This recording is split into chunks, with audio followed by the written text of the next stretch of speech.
कि कोई यहाँ रहने ना पाए, लेकिन 2 कबूतर रह गए वहां। तो 2 कबूतर में से भी एक कबूतर नहीं रुका। ध्यान से तो ये कहानी तुमको तुमसे कॉलेज में सुनेंगे, क्या बताइए। 2 कबूतर में से भी वो पति पत्नी थे। उसके बाद कहते उस पक्षी ने कथा सुनी तो वह पक्षी जो है अमर हो गया। कहते एक कथा है, एक माध्यम है आप सबको समझाने का, बताने का, क्या हुआ क्या नहीं हुआ ये किसी ने नहीं देखा। लेकिन जैसे आपने पंचतंत्र की कहानियां सुनी हो या मोगली का सीरियल देखा हो, जंगल जंगल पता चला है, चड्डी भर के फूल खिला है, बच्चे लोग बहुत पसंद करते हैं। उस कहानी में जानवर बोलते हैं आदमी की तरह, तो क्या जानवर आदमी की तरह बोलते हैं? नहीं बोलते।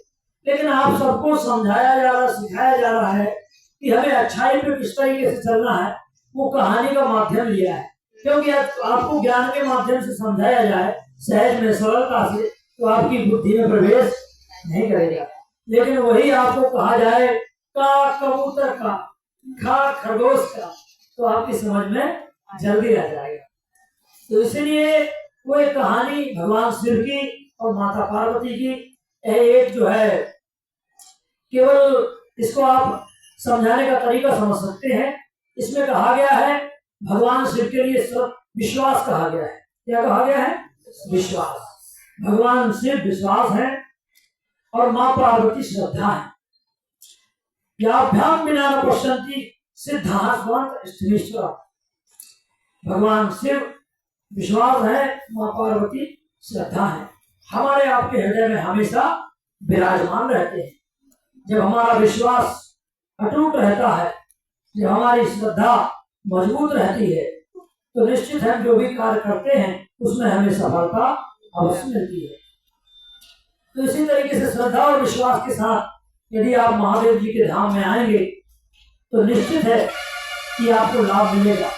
और माता पार्वती ने तो नहीं सुना, लेकिन कोई भी कबूतर, कबूतर का मतलब यही है कि आसपास बैठे हुए दूर बैठे हैं, माँ पार्वती एकदम पास में बैठी थी, उन्होंने नहीं सुना, लेकिन जो लोग दूर बैठे हैं उनको यदि कबूतर की भी संज्ञा दी जाए तो कोई बुरी बात नहीं है, क्योंकि उन्हें ज्ञान को ग्रहण किया। जो ज्ञान को ग्रहण करता है वही श्रेष्ठ होता है, वही आगे जाके महापुरुष बनता है।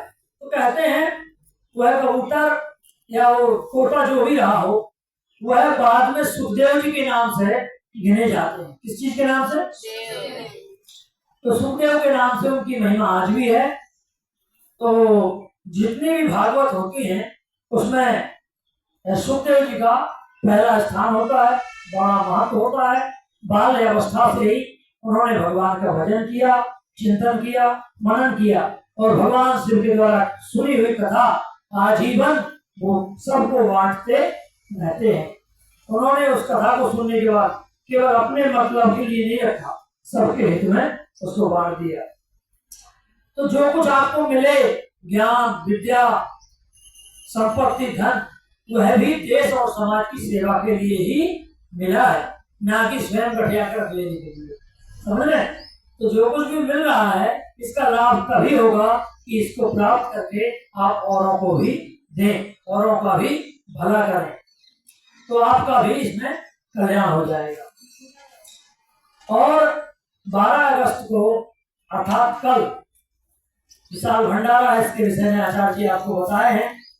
और आज जो है रविवार है, रुद्राभिषेक है। अच्छा, रविवार से आप क्या अर्थ लगाते हैं? रविवार माने क्या?